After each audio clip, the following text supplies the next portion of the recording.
representatives in Davos, the distress level that they're talking about is unbelievable in an affluent country like United States.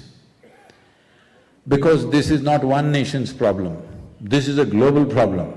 Because not a single nation in the entire world has minimum 3% organic content as an average in their soils anywhere in the world. This is what we have done to this world. The highest that you find in the world is in Northern Europe, which is 1.48. When the prescription is to call soil as soil, it must have 3% minimum organic content. 1.48 is the highest average we have in Northern Europe. Southern Europe has 1.1 to 1.2%. United States has 1.25%. Africa has 0.3%. India has 0.68%. 62% of India's land has been considered as degraded in the last 40 years' time.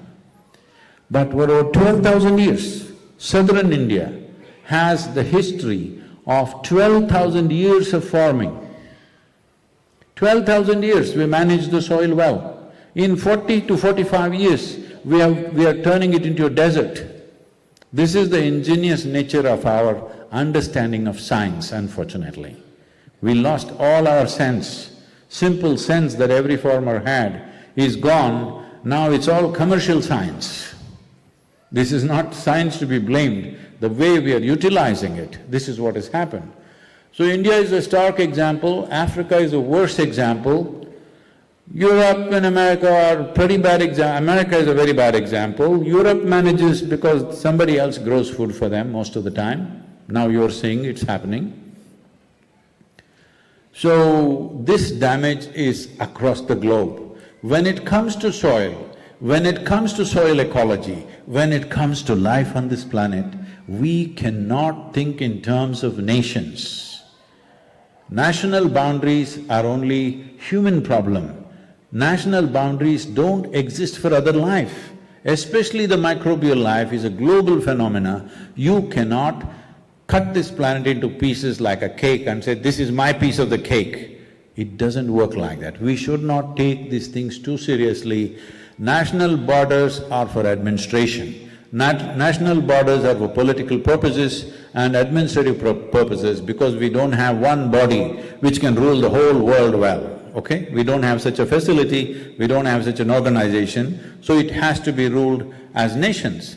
But we should not think life itself happens separately as nations. Life happens as a planetary process. So a time has come when the world has to stand up and make this happen. This is not a protest, this is not an agitation, this is not against somebody, this is not a fight. Why I'm saying this is, if you say climate change, people say war against climate change. Right? Climate change is bad enough, you don't need a war on top of it. And global warming, and they're getting angry and shouting ugly things on the street. If you get angry, global warming will definitely happen. Hello? You know, when you get angry, everything gets hot. Hello? This is an expression of our love and responsibility for the life that we are, all of us, and the life that's around us, and the life that should be beyond us. There should be life beyond us. Hello?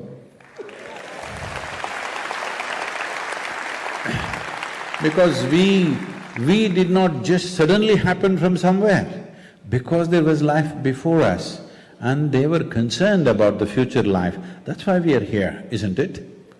Should we not show the same concern for the future life? See, this is not a philosophy, this is not an ideology, this is not even a religious teaching. It is intrinsic to every one of you. You want your children to live better than you. Hello? Nobody has to teach you these things. It is so deep inside you. But right now we are busy dismantling the foundations of good life for future generations. Because how each individual lives, you cannot fix it.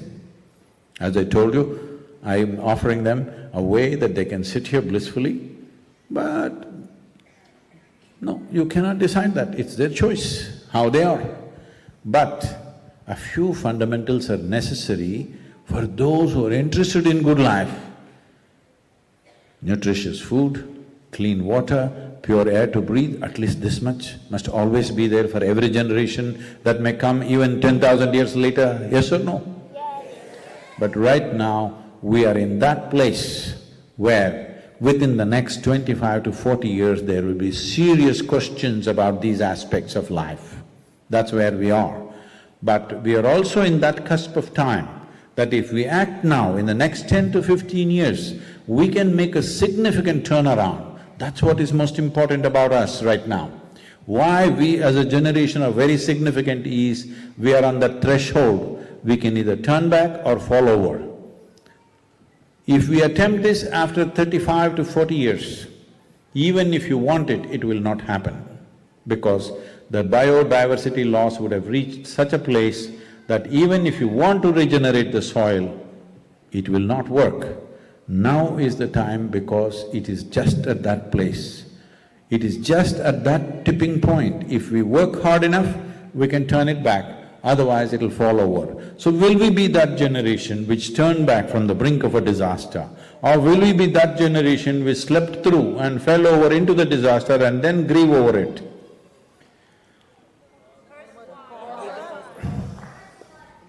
Will we turn back? So it is not rocket science. It does not need enormous financial outlays. It just needs that we are right now facing a wall, we just have to face the door and determined to continue the journey for the next 10, 15 years' time. For this cannot happen unless it's instituted in the policy. Only then generations will walk in the same direction, otherwise each one will go in different ways. So the time for you and me to do something by ourselves, that time has gone by. You can still do what you want to do, but it will not be a solution that right now after listening to this, you go home and you want to fix your kitchen garden. Very cute.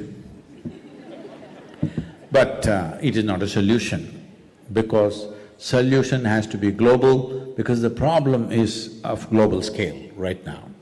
It is not the problem of kitchen garden, it is not the problem of my land and your land, it is the problem of the planet itself right now.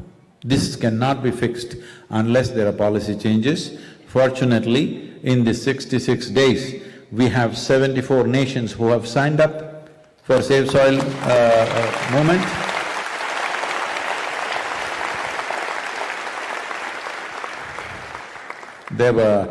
They got me, somebody here, they told me, I said, Oman, one more desert I have to ride. They said, no Sadhguru, Oman looks like Kerala, you must come. I said, okay, I would like to see some coconut trees. I've been looking since morning.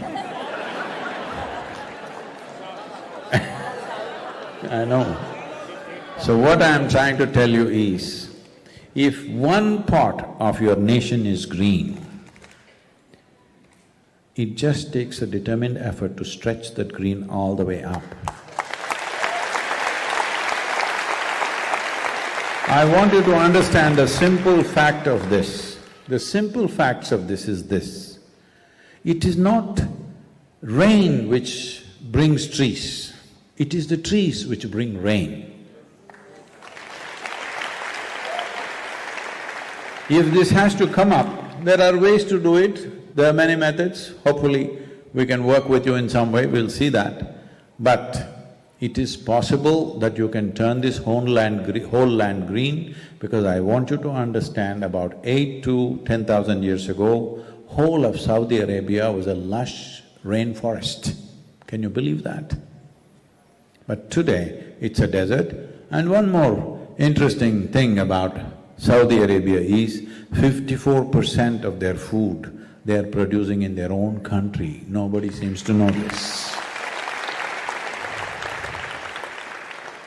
UAE is making some effort in that direction now. Israel has produced 94% of their food in a very small piece of desert. I'm saying it can be done. It is just a question of, are we committed to making that happen? Is it worthwhile striving for it? What do you think? To bring I don't want to call it Kerala, the beautiful monsoon lands of the southern Oman, all the way up. Is it worthwhile effort? It may take a generation, but it can be done, I'm telling you. Right now, we are working on a project called Kaveri Calling, you might have heard about it. Kaveri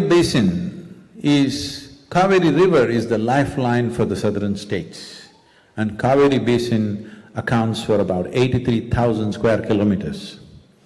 Before this, we wanted policy changes to manifest this.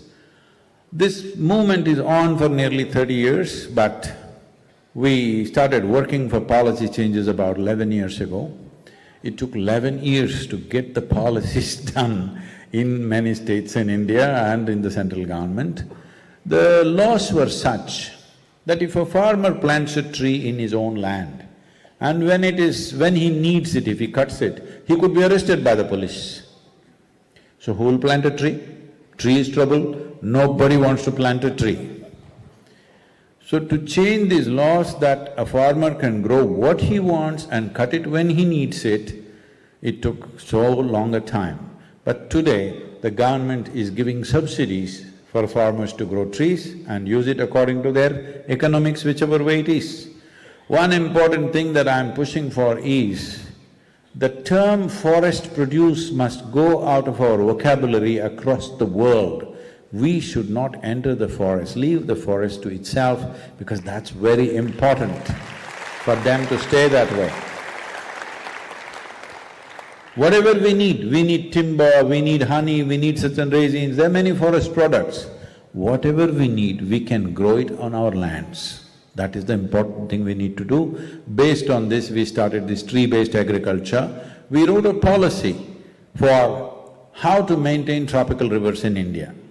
When I say a tropical river, you know what's a river? Okay. No, because you're in a desert, I'm asking. What is that? Wadi? Wadi.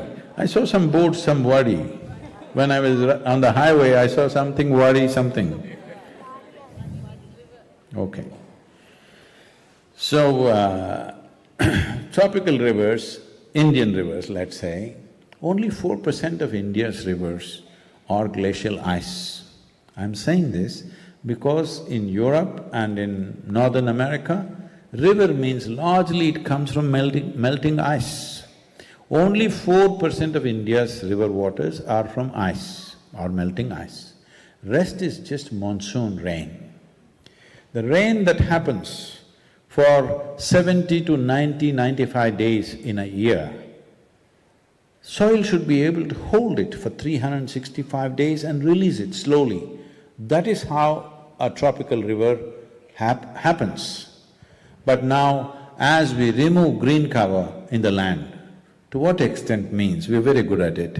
In Kaveri Basin, we have removed 84% of the tree cover.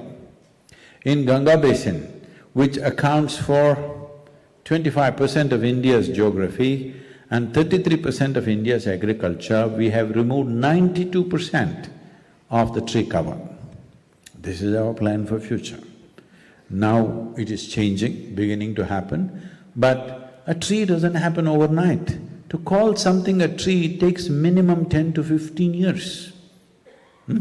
You can't… people say, we planted a tree. No, you plant a seed. Seed becomes a sapling. Tree happens only after 10-15 years' time. Tree doesn't happen overnight. I know, I see in Muscat you planted big trees from somewhere else, but that they were taken away from somewhere else, all right? You got it into the city, but taken away from somewhere else. It's all right.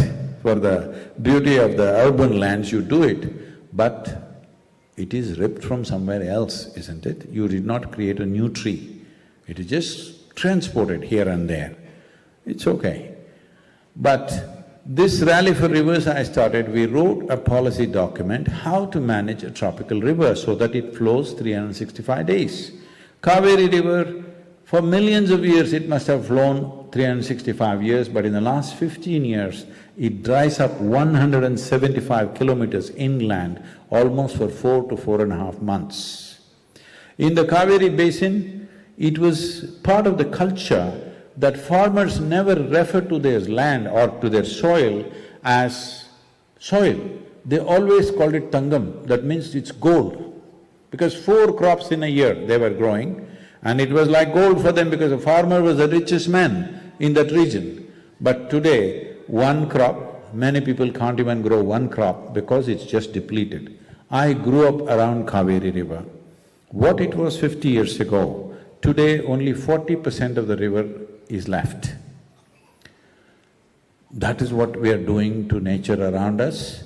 That is what we are doing to the fundamentals of our survival. So when we wrote this river policy, I decided to get the support of people, so I drove from the southern tip of India to Himalayas. In 29 days, we got the support of 162 million people.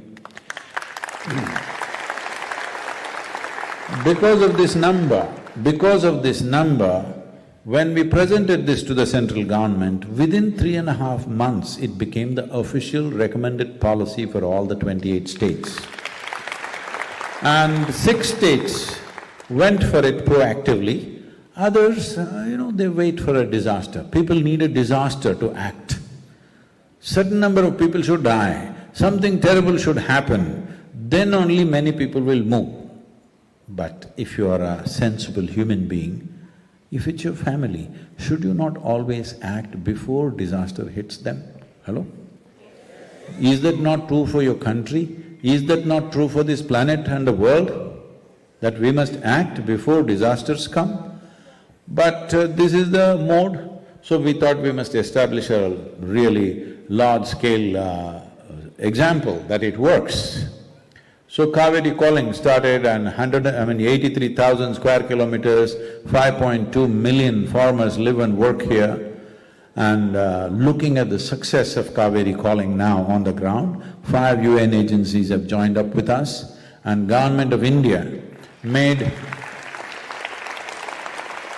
13 detailed project reports for 13 river basins that accounts for 67% of India's land.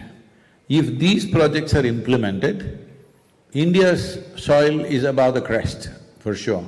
It will take 12-15 years to do this, but we were pushing for a budget or something because this is all approved but nothing happened. Just now when I was on this ride, about a month and a half ago, about 40-45 days ago, Government of India sanctioned $2.3 billion for these 13 river projects. I'm saying, this is how national policies work. Unless you're committed, unless your commitment is relentless commitment towards what needs to happen, it will not come through. That goes for your nation, that goes for every nation in the world, because when large-scale situations have to be changed, you don't expect it to happen overnight. If we continuously keep the direction, if people want it, you think anything will not happen in this world? Hello? If people really want it, you think it will not happen? It has to happen, isn't it? But the problem is this, tell me, in which country 60% of the population has ever stood up and expressed their concern for the future well-being of their nation or for the future well-being of their children? No, they are asking for trinkets. I want my road to be paved, I want 1% discount in the tax, they're getting those things. It is time as humanity, you begin to think long-term and ask for long-term well-being. Otherwise, no government can act long-term without people's will. This is all I'm asking. At least 60% of the world's population should express long-term concern for their nation and for the world. Only then this can be done. As I said, fortunately, in 66 days, 2.3 billion people have responded. Now that Muscat is the last nation for me before I enter India, if all of you here, if you're willing to spend 15-20 minutes every day on your phones or whatever instruments you have, if you get me the remaining 1.7 billion people, I'll just have a joyride through India. Hello? What does that mean? Yes or no? Let's make it happen, huh? But you see, you can only help those people who are willing to be helped. Hello? Without willingness, you can't do anything. This happened one day. Maybe you don't know this. Shankaran Pillai had 3 sons. Oh, you know? Okay. Shankaran Pillai had 3 sons and one day he called them because fathers have this privilege of calling their children and say, "Hey, listen to me now." So he said, "Listen here, you boys, you're doing nothing good in your life. Good things you must do." Am I getting the accent right? You must do good things. What good things have you done? The boy said, "What is a good thing, father? We don't know what's a good thing to do." So, he said, "Do some good things." What should we do? See, when I say we must save soil, first thing is, what can we do? Same the boys. How do we do good things? They asked. Do something good. But father, we don't know what is good. How do we do good things? Then he said, "Okay, go there, help some old lady to cross the street." Then they went. In the evening they came. He asked the first boy, "Did you do any good thing today?" He said, "Yes, father." "What did you do?" "I helped the old lady to cross the street." "Oh, very good boy, you did that." He asked the second boy, "What did you do?" He said, "I also helped the old lady to cross the street." What? Okay, he asked the third boy, "What did you do?" "I also helped an old lady to cross the street." He said, "What? All of you helped an old lady to cross the street?" "Not just 3 of us, father. We couldn't do it ourselves, we also sought the help of our cousin Ramu. He also came, together we helped this lady to cross the street." What nonsense, does it take 4 young boys to help an old lady to cross the street?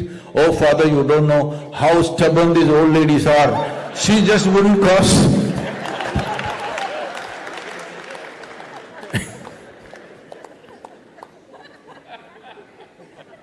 Life is only available if you're willing, hello?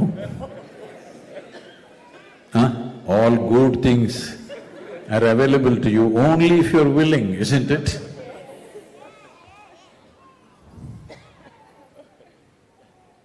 Save soil, let's make it happen. I want all of you to say it in one voice. 1, 2, 3, save soil, let us make it happen. Thank you very much, Oman, Muscat. Thank you, all of you. It is very special, very special to be in Muscat because as I said, I have read so much about this ancient Indian Ocean maritime relationship between India and this region. That's one thing that excited me to come here. And another thing is, they promised me it looks like Kerala. Another thing is that this is the last step of my journey before I enter India. It's really absolutely wonderful to be with all of you. Thank you very much for having me here. It's my great privilege that I could step on this ancient land. Thank you very much. Namaskaram to all of you. There is a soil anthem. I want you to listen to this and make it reverberate not across Muscat. If you promise me, I will hear the voice of Oman across the globe talking about soil. If I hear that, I will visit you within the next 24 months, I'm sorry, 24 months. That is only if you make so much noise about soil. This is not about me, this is not about me, this is not about the organization, this is about soil. You need to talk about soil, not me, okay? You must talk about soil. So here is the soil anthem, can we put it on? Save soil, look at all the children. Yep, This very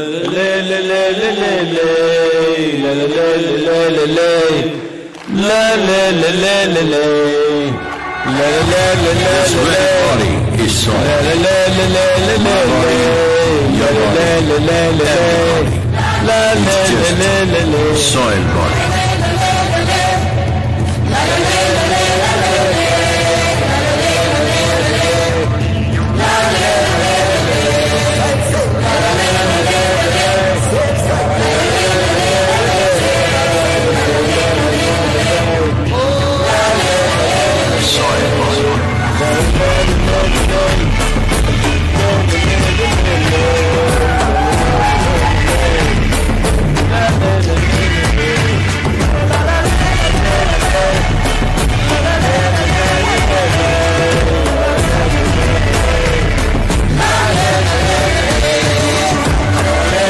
The magic of soil is it turns death into life.